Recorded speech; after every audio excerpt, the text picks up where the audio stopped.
जय माता दी दोस्तों। तो दोस्तों, अगले वीडियो में हम लोगों ने 5 और 6 अध्याय संपूर्ण किए थे और कल है 5वां दिन माता का, स्कंद माता का। तो 5वें दिन स्कंद माता के दिन हम लोग 7वां और 8वां अध्याय संपूर्ण करेंगे दोस्तों। तो 5वीं जो हमारे 5वां दिन नवरात्रि का होता है, वो 5वीं जो दुर्गा शक्ति स्कंद माता है हमारी, इनकी 3 नेत्र, 4 भुजाएं और रंग श्वेत है। असुर राज तारकासुर को वरदान था कि शिवजी के पुत्र के द्वारा ही उनका वध हो सकता है, अन्य किसी के द्वारा नहीं। अतः भगवान शिव और पार्वती के लोकोपकार के लिए विवाह किया, जिससे कार्तिकेय का जन्म हुआ। कार्तिकेय को ही स्कंद कुमार कहते हैं, अतः आपको स्कंद माता कहा गया है। आप अग्निमंडल की अधिष्ठात्री हो और आपको गोद में स्कंद कुमार विराजमान है। इसलिए दुर्गा शक्ति जो हमारी 5वीं दुर्गा शक्ति हैं, वो हमारी स्कंद माता के नाम से जानी जाती हैं। तो दोस्तों, यहाँ पर एक छोटी सी रिक्वेस्ट करेंगे कि अगर आप चैनल पर पहली बार आए हैं तो प्लीज़ चैनल को सब्सक्राइब कर दीजिएगा और मेरा वीडियो अगर आपको थोड़ा भी पसंद आता है तो एक लाइक मार के जाइएगा, क्योंकि आपके एक लाइक, एक सब्सक्राइब से हमें बहुत ही अधिक हिम्मत और प्रेरणा मिलती है दोस्तों। तो चलिए अब जो है 7वें अध्याय की शुरुआत कर लेते हैं दोस्तों। महर्षि मेघा ने कहा, दैत्यराज शुभ की आज्ञा पाकर चंड और मुंड चतुरंगड़ी सेना को साथ लेकर हथियारों से सजकर देवी से लड़ने के लिए चल दिए। हिमालय पर्वत पर पहुंचकर उन्होंने सिंह पर बैठी मुस्कुराती हुई देवी को देखा। जब असुर उनको पकड़ने के लिए तलवारें लेकर उनकी ओर बढ़े, तब अंबिका को उन पर बड़ा क्रोध आया और क्रोध के कारण उनका मुख काला पड़ गया। उनकी भ्रुकुटियां चढ़ गईं और उनके ललाट में से अत्यंत भयंकर तथा विकराल मुख वाली लाल आंखें वाली काली प्रकट हुई, जो अपने हाथों से तलवार और पास लिए हुए थी। वे विचित्र खटवांग धारण किए हुए थी तथा उन्होंने चीते के चर्म की साड़ी और नरमुंडों की माला पहन रखी थी। उनका मांस सूखा हुआ था और शरीर केवल हड्डियों का ढांचा था और वे भयंकर शब्द से सारी दिशाओं को गुजा रही थी। वे असुर सेना पर टूट पड़ी और दैत्यों का भक्षण करने लगी। वे पार्श्वरक्षकों, अंकुशधारी महावतों, योद्धाओं और घंटा सहित हाथियों को एक ही हाथ से पकड़कर अपने मुंह में डाल रही थीं और इसी प्रकार वे घोड़ों, रथों, सारथियों व रथों में बैठे हुए सैनिकों को मुंह में डालकर भयानक रूप से चबा रही थीं। किसी के केस पकड़कर, किसी का गला दबाकर, किसी को पैरों में से कुचलकर और किसी असुर को छाती से मसलकर मार रही थी। वे दैत्यों के छोड़े हुए बड़े बड़े अस्त्रों शस्त्रों को मुंह में पकड़ लेती और क्रोध में भरकर उनको दांतों से पीस लेती थी। उन्होंने कई बड़े बड़े असुर भक्षण कर डाले, कितनों को ही रौंद डाला और कितनों को मार भगाया। कितनों को उसने तलवार में काट दिया, कितनों को ही अपने दांतों से कुचल दिया और इस प्रकार से देवी ने क्षण भर में संपूर्ण दैत्य सेना को नष्ट कर दिया। यह देखकर महापराक्रमी चंड काली देवी की ओर दौड़ा और महादैत्य मुंड ने भी देवी पर अपने भयानक बाणों की वर्षा आरंभ कर दी और हजारों चक्र उस पर छोड़े। उस समय वे चमकते हुए बाण व चक्र देवी के मुख से प्रविष्ट होते हुए इस प्रकार दिखाई दे रहे थे, जैसे मानो बहुत से सूर्य मेघों की घटा में प्रविष्ट हो रहे हों। इसके पश्चात भयंकर गर्जन के साथ काली ने अत्यंत क्रोध में भरकर विकट अट्टहास किया। उसका भयंकर मुख देखा नहीं जाता था, उसके मुख से श्वेत दांतों की पक्ति चमक रही थी। फिर उसने तलवार हाथ में लेकर हाँ शब्द का उच्चारण करते हुए चंड के ऊपर आक्रमण किया। उसके केस पकड़कर तलवार से उसका सर काटकर अलग कर दिया। चंड को मरा हुआ देखकर मुंड देवी की ओर लपका, परंतु देवी ने क्रोध में भरकर उसे भी अपनी तलवार से यमलोक पहुंचा दिया। चंड और मुंड को मरा हुआ देखकर बाकी बची हुई असुर सेना वहां से भाग गई। इसके पश्चात काली ने चंड और मुंड के कटे हुए सिरों को हाथ में ले लिया और चंडिका के पास जाकर प्रचंड अट्टहास करते हुए कहने लगी, हे देवी, चंड मुंड नामक के 2 महादैत्यों को मारकर मैंने तुम्हें भेंट कर दिया है। अब शुंभ निशुंभ का वध तुम्हें स्वयं ही करना है। महर्षि मेघा ने कहा। वहां लाए हुए चंड और मुंड के सिरों को देखकर कल्याणमयी देवी चंडी ने काली से 44 मधुर वाणी में कहा, हे देवी, तुम चंड और मुंड को मेरे पास लेकर आई हो, अतः संसार में चामुंडा के नाम से तुम्हारी ख्याति होगी। तो दोस्तों, ये 7वां अध्याय यहाँ से संपूर्ण हुआ। प्रेम से बोलो दोस्तों, जय माता दी। चलिए अब 8वें अध्याय की शुरुआत कर लेते हैं। महर्षि मेघा ने कहा, चंड और मुंड नामक असुरों के मारे जाने से और बहुत सी सेना के नष्ट हो जाने से दैत्यों के प्रतापी राजा शुंभ ने क्रोध में भरकर अपनी सेना को युद्ध के लिए तैयार होने की आज्ञा दे दी। उसने कहा, अब उदयुथ नामक 86 असुर सेनापति अपनी सेनाओं के साथ युद्ध के लिए जाएं और कंभु नामक 84 सेना नायक भी युद्ध के लिए निकले। कोटिवीर नामक 50 सेनापति और धौम्रकुल नाम के 100 सेनापति सेना सहित प्रस्थान करें। कालक, दौहद्र, मौर्य और कालके ये दैत्य भी मेरी आज्ञा करें। कालक, दौहद्र और मौर्य और कालके ये दैत्य भी मेरी आज्ञा से तैयार होकर युद्ध के लिए कूच करें। भयानक शासन करने वाला असुरों का राजा शुंभ इस प्रकार आज्ञा देकर बहुत बड़ी सेना के साथ युद्ध के लिए चला। उसकी भयंकर सेना को अपनी ओर आता देखकर चंडिका ने अपने धनुष की टंकार से पृथ्वी और आकाश के बीच का भाग बुझा दिया। हे राजन, इसके पश्चात देवी ने सिंह ने भी जोर जोर से दहाड़ना आरंभ कर दिया और अंबिका के घंटे के शब्दों ने उस ध्वनि को और भयंकर बना दिया। धनुष की टक्कार, सिंह की दहाड़ और घंटे के शब्द से सारी दिशाएं गूंज उठी। इसके पश्चात ही देवी ने अपने मुख को और भी भयानक बना दिया। ऐसे भयंकर शब्द को सुनकर असुर सेना ने देवी तथा सिंह को चारों ओर से घेर लिया।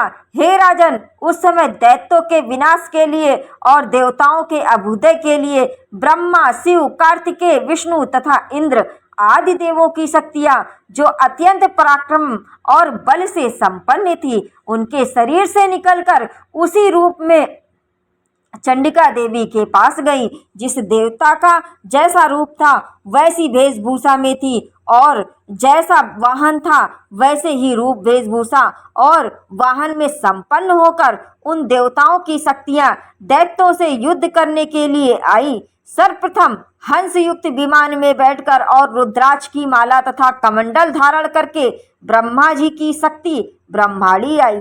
फिर वृषभ पर सवार होकर हाथ में त्रिशूल लेकर, महानाग का कंकड़ पहनकर और मस्तक में चंद्र रेखा से भूषित होकर भगवान शंकर की शक्ति माहेश्वरी आई। मोर पर आरूढ़ होकर और हाथ में शक्ति लिए दैत्यों से युद्ध करने के लिए कार्तिकेय जी शक्ति रूपा जगदम्बिका उन्हीं का रूप धारण करने आई। इसी प्रकार भगवान विष्णु की शक्ति गरुड़ पर सवार होकर शंख, चक्र, शांग, धनुष, गदा तथा खड्ग हाथ में लिए हुए आई। श्री हरि की शक्ति वराही वराह का शरीर धारण करके आई। नरसिंह के समान शरीर धारण करके उनकी शक्ति नारसिंगी भी आई। उसकी गर्दन के बालों के झटके से आकाश के तारे टूट पड़ते थे।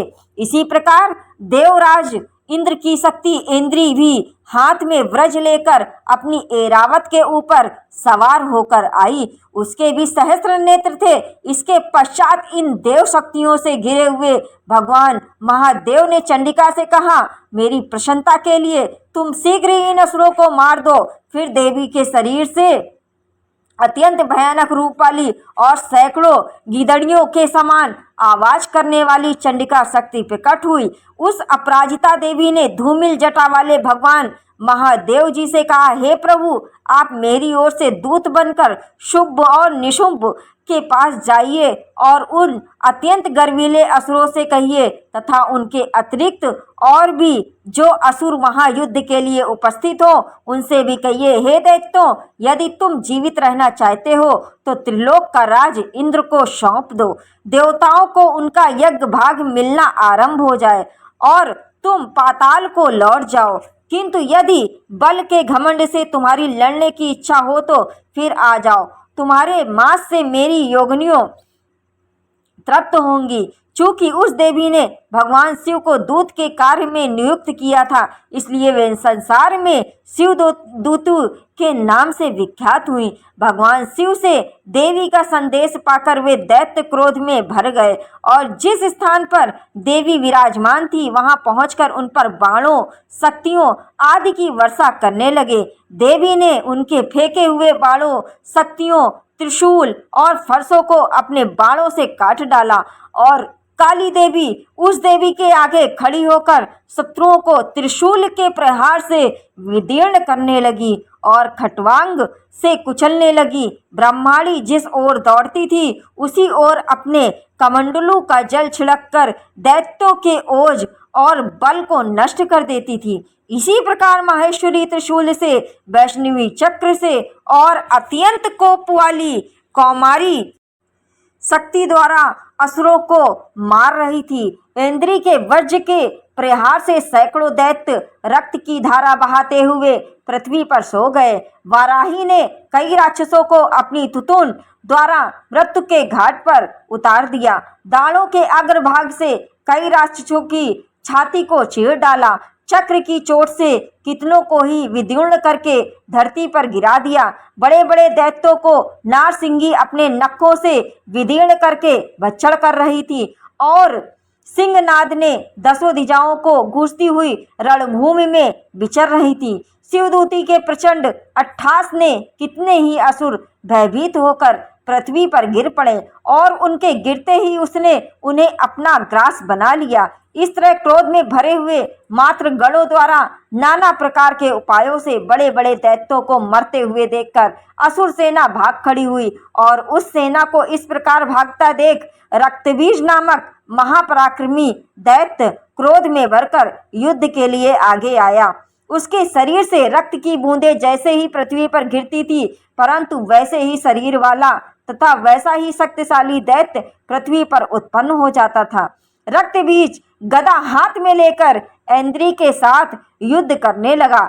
जब इंद्री शक्ति ने अपने वज्र से उस पर प्रहार किया तो घायल होने के कारण उसके शरीर से बहुत सारा रक्त बहने लगा और उसकी प्रत्येक बूंद से उसके समान रूप वाले तथा बलशाली अनेक दैत्य भयंकर रूप से प्रकट हो गए। वे सभी दैत्य रक्तबीज के समान ही बलवान और तेज वाले थे। रक्त से उत्पन्न हुए वे दैत्य भी भयंकर अस्त्र शस्त्र लेकर देवियों के साथ लड़ने लगे। जब फिर इंद्री के वज्र प्रहार से उनके मस्तक पर चोट लगी और रक्त बहने लगा तो उससे हजारों पुरुष उत्पन्न हुए। वैष्णवी ने चक्र से और इंद्री ने गदा से रक्तबीज पर प्रहार किया। वैष्णवी के चक्र से घायल होने पर उसके शरीर से जो रक्त बहा उससे हजारों महादैत्य उत्पन्न हुए, जिसके द्वारा संपूर्ण जगत व्याप्त हो गया। कौमारी ने शक्ति से, वाराही के खटक से और माहेश्वरी के ने त्रिशूल से उसे घायल किया। इस प्रकार क्रोध में भरकर उस महादैत्य ने सभी मात्र शक्तियों पर पृथक पृथक गदा से प्रहार किया और माताओं ने शक्ति तथा शूल इत्यादि से उनको जो बार बार घायल किया। उससे रक्त की धारा पृथ्वी पर गिरने से सैकड़ों असुर उत्पन्न हुए। इस प्रकार उस रक्तबीज के रक्त से उत्पन्न हुए दैत्यों से संपूर्ण जगत व्याप्त हो गया, जिससे देवता भयभीत हो गए। देवताओं को भयभीत देखकर चंडिका ने काली से कहा, हे चामुंडे, तुम अपने मुख को और फैलाओ तथा मेरे शस्त्र घात से उत्पन्न हुए रक्त बिंदुओं और रक्त बिंदुओं से उत्पन्न हुए महादैत्यों को तुम अपने इस मुख से भक्षण करती जाओ। इस प्रकार रक्त बिंदुओं से उत्पन्न हुए महादैत्यों का भक्षण करती हुई तुम रणभूमि में विचरो। इस प्रकार रण क्षीण होने के कारण यह दैत्य स्वयं ही नष्ट हो जाएगा और तुम्हारे भक्षण करने के कारण अन्य दैत्य उत्पन्न नहीं हो सकेंगे। काली ने इस प्रकार कहकर चंडिका देवी ने रक्त बीज पर अपने त्रिशूल से प्रहार किया और काली ने अपने मुख में उसका रक्त ले लिया। तब उसने गदा से चंडिका पर आघात किया। आघात से चंडिका को तनिक भी कष्ट नहीं हुआ। रक्त बीज के घायल शरीर से बहुत सा रक्त बहने लगा। उस रक्त के गिरने के साथ ही काली ने उसको अपने मुख से ले लिया। काली के मुख में उस रक्त को से जो महादैत्य उत्पन्न हुए उन्हें भी वह चट कर गई थी और रक्त को पीती हुई। तदनंतर देवी चंडिका ने रक्त बीज को, जिसका ही रक्त काली ने पी लिया था, वज्र बाण खड्ग और तथा ऋषि इत्यादि ने इससे मार डाला। हे राजन, अनेक प्रकार के शस्त्रों से मारा हुआ और रक्त से वंचित वह महादैत्य रक्तबीज पृथ्वी पर गिर पड़ा। हे नरेश्वर, उनके गिरने पर देवता अत्यंत प्रसन्न हुए और माताएं उन असुरों का रक्त पान करके उद्यत होकर नृत्य करने लगी। तो दोस्तों, ये हमारा 8वां अध्याय भी यहाँ से संपूर्ण होता है दोस्तों। तो दोस्तों, प्रेम से बोलिए जय माता दी दोस्तों। तो दोस्तों, अब मिलती हूँ मैं अगले वीडियो में दोस्तों। और मेरा वीडियो अगर आपको थोड़ा भी पसंद आया हो तो प्लीज़ एक लाइक मार दीजिएगा। और चैनल पर पहली बार आए हैं, अभी तक आपने चैनल को सब्सक्राइब नहीं किया है, तो आप सभी से एक छोटी सी रिक्वेस्ट है दोस्तों, चैनल को ज़रूर से ज़रूर सब्सक्राइब कर लीजिएगा दोस्तों। तो आपके एक सब्सक्राइब, एक लाइक से हमें बहुत ही अधिक हिम्मत और प्रेरणा मिलती है दोस्तों। तो ये हो गया हमारा 7वां और 8वां अध्याय संपूर्ण दोस्तों। तो प्रेम से बोलो दोस्तों जय माता दी। मिलती हूँ नेक्स्ट वीडियो में।